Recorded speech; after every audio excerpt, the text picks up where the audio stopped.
Okay, so I am well and truly thrashed. So I went ahead and did my, I guess it's my first workout of week 3 officially, because I started working out on Thursday 2 weeks ago. So 7 days would be Wednesday, right? That's the way that works. So 14 would be yesterday. So I don't know. Regardless, I did my Thursday workout. So that's 2 full weeks done, and I think the 3rd week started. I don't know.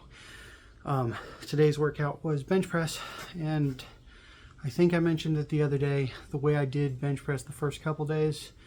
I've changed that because of working out with my kid. I got a really good burn the day that I worked out with him, so I did some thinking about it.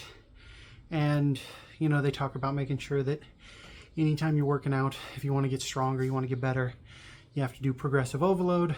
So you can do that by either, you know, lifting more weights, or you can do more reps.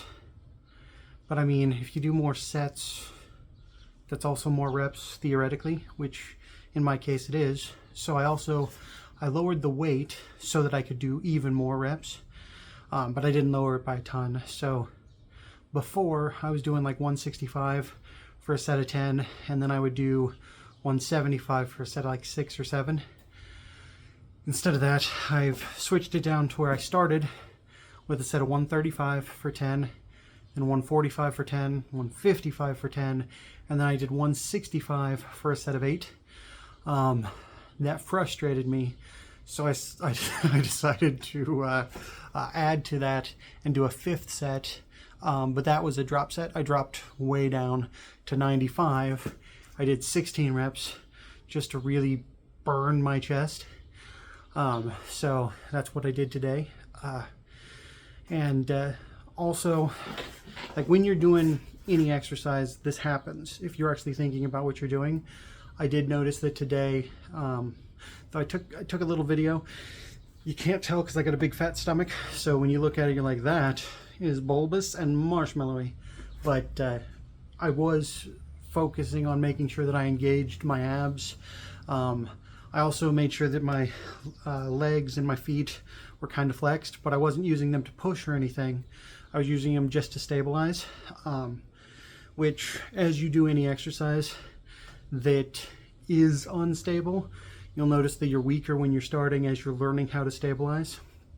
That's why, like, the most you lift, that's why a lot of people, it's really common, you go to a place like Planet Fitness, you can max out a lot of those machines fairly early on, even though you don't think you're all that strong, because they've taken all the instability out of it when you're doing the machines. If you then same thing goes with if you have a Smith machine. That's why you can do more on the Smith machine than you can do on traditional lifts like it, because all the instability's gone. Where you have to use your abs and your shoulders to kind of focus everything, you don't have to do that anymore. That's also why, like, the opposite is true. Like, you can do a lot more on normal bench than you can do trying to do bench press with dumbbells. Dumbbell bench press is harder than normal barbell bench press. Anyway, so that's what I did today. Again, like my buddy over on Super Saiyan, I know it's Super Saiyan something. I'm sorry, and I'm trying to resist the urge to just say his name because I don't want to accidentally dox my friend, you know. But he, like I said, he started doing the workouts, and as he and I have discussed, it's really easy to come up with excuses not to do the workouts. If you want to fight that, the way to go about it is to find exercises you actually like doing, so that you're more likely to do them, more likely to follow through. He prefers running for some reason because he's a sociopath, I guess. I don't know. I'm okay with push-ups, but because of my size, push-ups make me feel really weak because they're body weight exercise and my body weight is kind of high. Whereas bench press, even though I'm not hitting the numbers I would like to, my numbers are still kind of respectable, especially for a newbie. So yeah, it's more fun for me. But anyway, thanks for listening, and yeah, this is just my accountability thingy-mabobber, my accountability diary, I guess. All right, thanks. Have a great day.